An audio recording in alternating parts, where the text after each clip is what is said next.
Once upon a time, in a small village nestled between rolling hills and a sparkling river, there lived a beautiful young woman named Amira.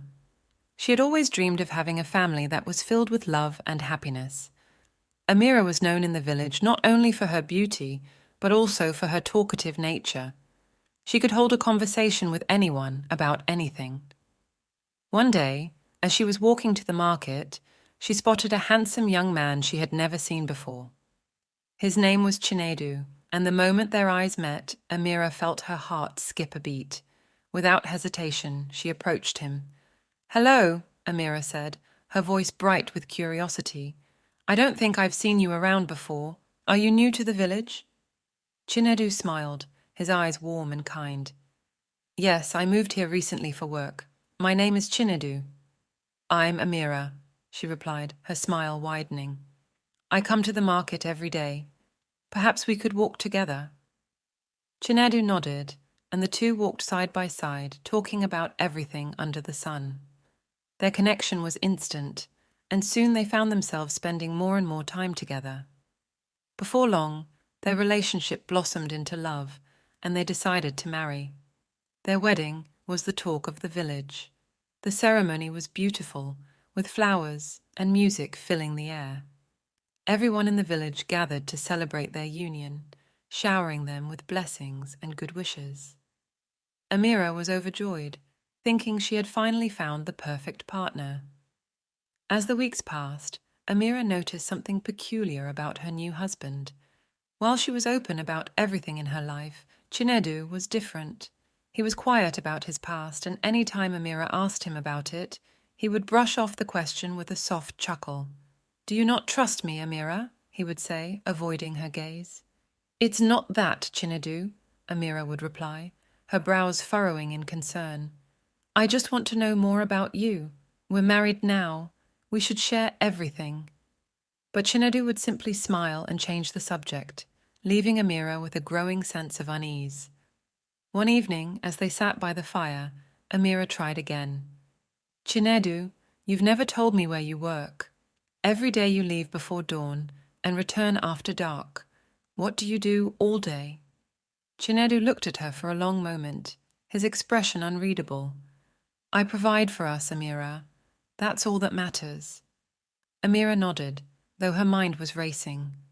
Something about his secrecy troubled her deeply. She resolved to find out more, even if it meant doing so on her own. The next morning, before dawn, Chinedu woke as usual, dressed quickly, and quietly left the house. Amira, pretending to be asleep, waited until she heard the door close behind him before slipping out of bed. She quickly dressed and followed him at a distance, keeping to the shadows. She watched as he walked to the parking lot where he kept his car. There, he opened the trunk and retrieved a small, unfamiliar bag. Amira's heart pounded in her chest as she watched him glance around before rushing back towards the house. "What's in that bag?" Amira whispered to herself, her mind swirling with suspicion. "Is it really just his work things?" Once Chinedu disappeared back into the house, Amira seized her chance. She rushed to the car and tried to open the bag, but just as she reached for it, she felt a firm tap on her shoulder. Startled, she spun around to find Chinedu standing behind her, his expression a mix of surprise and confusion. "Amira, what are you doing?" he asked, his voice calm, but with an edge she hadn't heard before. Thinking quickly, Amira forced a smile. "I was just waiting for you here, Chinedu. I wanted to talk to you about something before you left." His eyes narrowed slightly, but he nodded. "I'm listening." Amira took a deep breath, trying to steady her nerves. "I've heard that my mother isn't feeling well. I want to go visit her." Chinedu's expression softened. "Of course, you should go, but don't stay too long. I'll miss you." Amira nodded, her heart still racing. "Thank you, Chinedu. I'll leave as soon as I can." As Chinedu drove away, Amira stood there, her mind spinning with questions. She knew there was more to Chinedu than he was letting on, and she was determined to find out what he was hiding. The next day, after packing a small bag, Amira left for her mother's house. But her mind was not on the journey. She was already planning how she would uncover the truth behind her husband's mysterious behavior. Amira, wearing different clothes, spotted Chinedu, who was ahead of her. She followed him more carefully, determined to see where he went. Chinedu walked briskly, his pace hurried. He kept glancing over his shoulder, and each time he did, Amira ducked behind a tree or a building. Finally, she saw him enter a large, nondescript building at the edge of the village. The building had no signs or markings, and it looked almost abandoned. What could he possibly be doing here? Amira whispered to herself. She watched the door for a while, unsure of what to do next. Should she go inside? But before she could decide, the door opened, and Chinedu stepped out with a group of men, all dressed in dark clothing. They carried large bags similar to the one Chinedu had been holding earlier. Amira's heart raced. Who were these men? What was in those bags? She had to find out. As the men walked away, Amira crept closer to the building. The door was slightly ajar, so she pushed it open just enough to slip inside. The room was dimly lit, but she could make out rows of crates and barrels. The air was thick with the smell of oil, and something else she couldn't quite identify. Amira's heart raced. Who were these men? What was in those bags? She had to find out.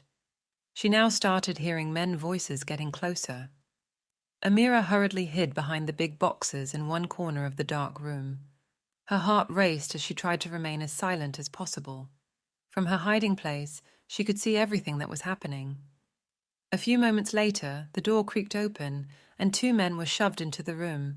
They looked malnourished, their clothes torn and dirty. Their eyes were hollow, and they appeared weak from hunger. Amira watched in horror as one of the guards tossed 2 slices of bread to each of the men. They devoured the bread hungrily, their hands shaking as they ate. After they finished, they were handed a bottle of water, which they gulped down quickly. As soon as the men were done, the guards gathered the empty bottles, and without a word, they turned and left, locking the door behind them. The room plunged back into silence. Amira's mind raced. She had seen enough to know that whatever Chinedu was involved in, it wasn't good. These men were clearly prisoners, and the way they were being treated was inhumane. Once she was sure the guards had left, Amira carefully stepped out from behind the boxes. She rushed toward the doorway, hoping to find a way out, but every door was locked. Panic began to set in. She was trapped. Frantically, she looked around the room, her eyes settling on a single window high up on the wall.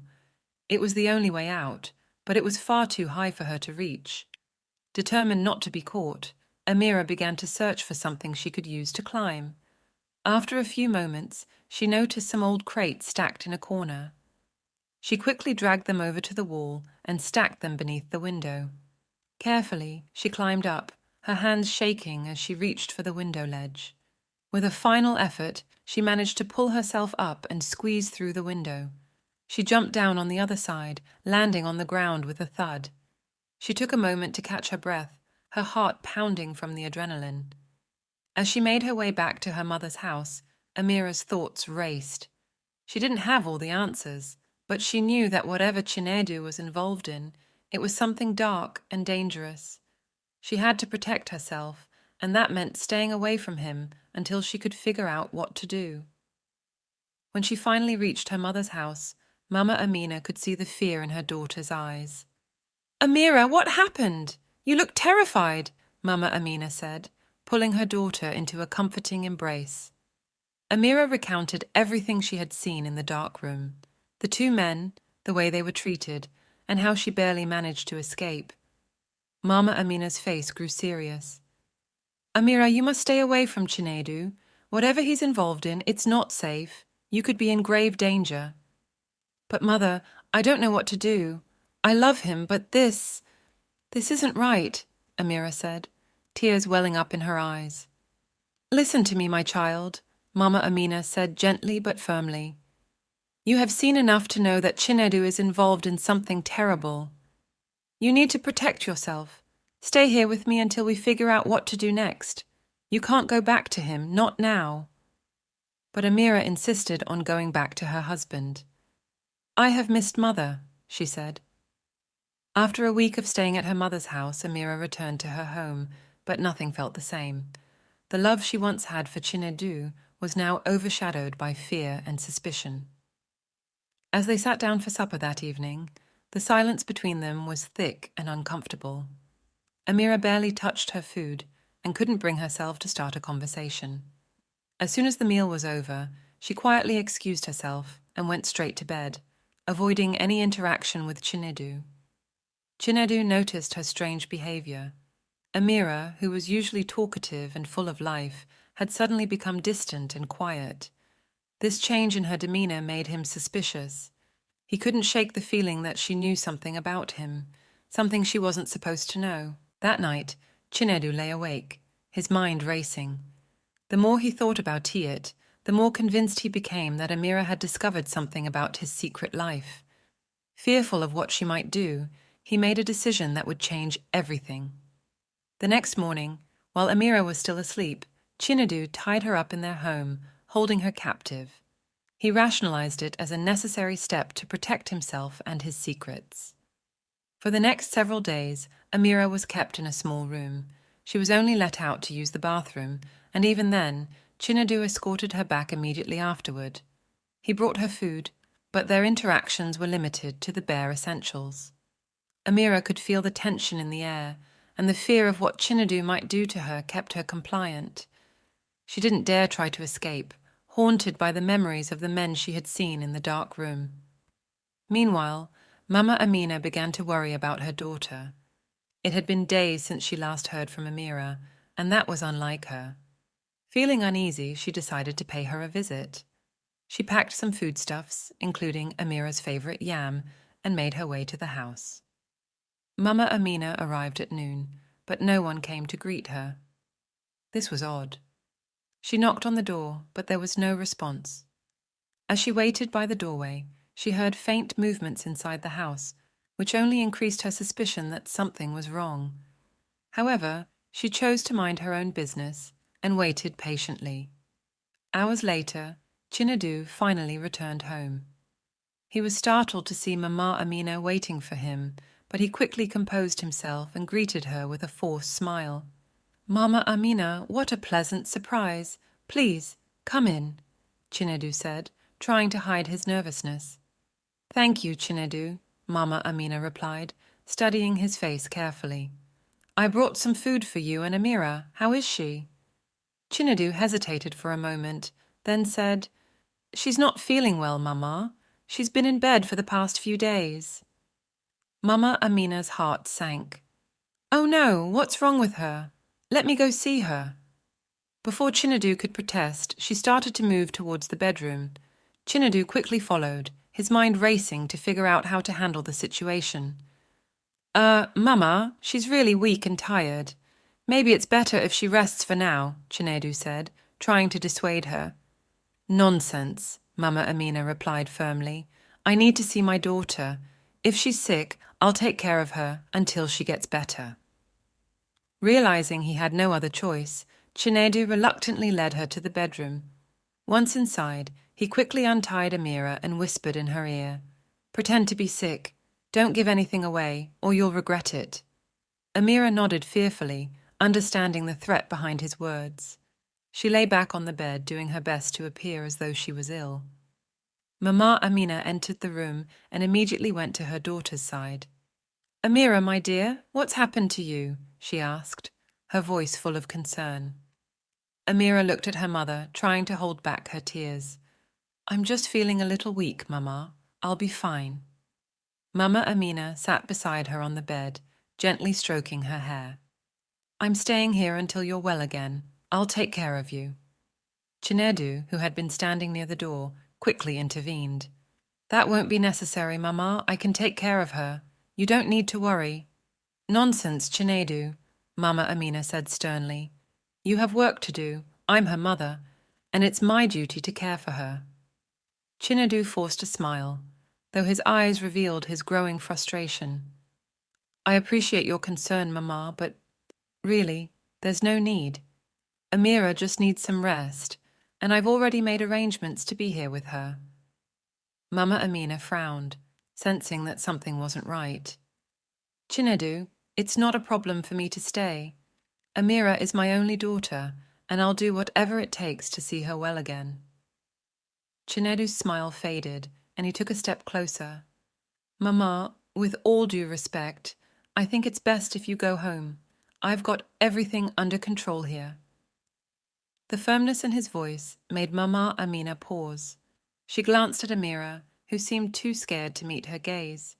Something was definitely wrong, but she couldn't figure out what. Reluctantly, she stood up. "All right, Chinedu," she said slowly, "but I'll be back to check on her soon." "Of course, Mama," Chinedu replied, his smile returning. "Thank you for understanding."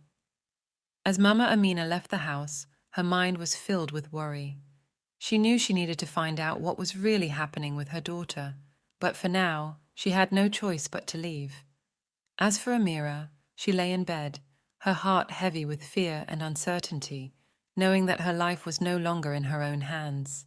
Mama Amina couldn't shake the feeling that something terrible was happening to her daughter.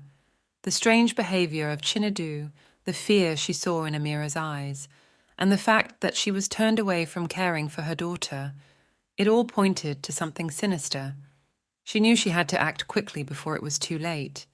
Determined to save her daughter, Mama Amina rushed to the local police station. She didn't waste any time explaining her fears to the officers, her voice trembling with urgency. "My daughter's life is in danger. I'm sure of it. Please, you have to help her." The police listened to her concerns but hesitated. They had no concrete evidence, just the worries of a desperate mother.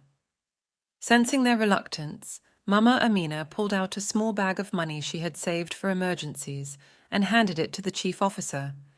"Please take this. I don't have much, but it's all I have.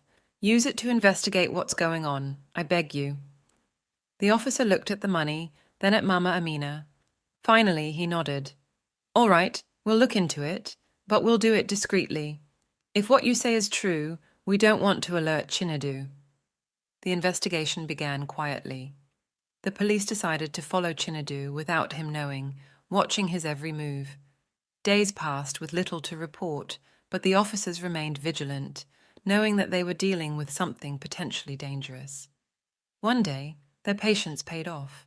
They followed Chinedu to a remote location on the outskirts of the village. Hidden among the trees, they watched as Chinedu met with a group of men. The conversation was hushed, but the police could hear enough to understand the horrifying truth. Chinedu and his accomplices were involved in something much darker than they had imagined.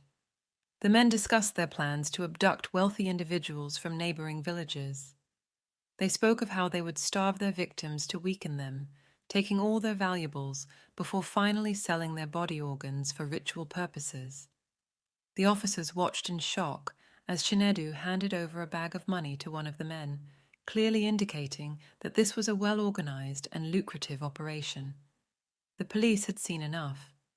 They knew they had to act quickly before more lives were destroyed. They returned to the station and planned their next move, determined to bring Chinedu and his accomplices to justice. The following day, the police launched a raid on the hideout where Chinedu and his group operated.